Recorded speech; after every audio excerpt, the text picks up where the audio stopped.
In regards to, we've got this meeting tomorrow with migrants. We saw 400 have just been rescued again this morning. Yeah. I mean, this is now turning into a daily crisis.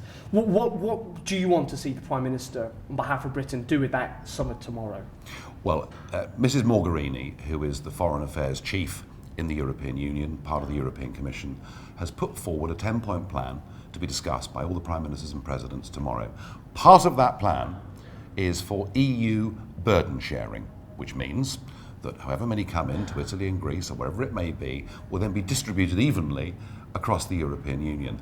If the Prime Minister signs up to that, he has effectively signed us up to a common refugee policy and a common immigration policy for the European Union. And I absolutely do not want him to do that, and I don't believe the British people want to do that.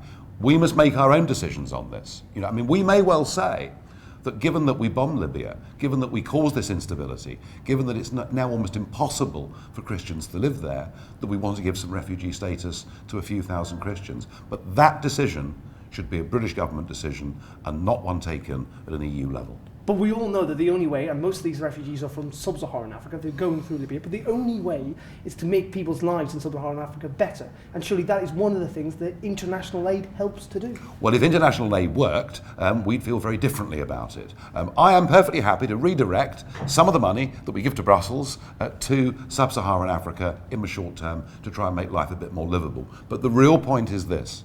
The Australian Premier, Tony Abbott, has got this right. If the message that is sent from Italy and from Greece is that anyone that comes will be accepted, then they may come in their millions over the course of the next few years. And I think those countries are going to have a very long, hard look at themselves. And they're going to have to say, I'm sorry, but we simply cannot take these numbers. Just very finally on this, so if I get Ukip's policy right, it's what, you pick these people up on the boats and take them back to North Africa and force them off? That's exactly what the Australians do in situations like this. It's not my decision, but it is a decision for the Greek and for the Italian governments. They've got two choices.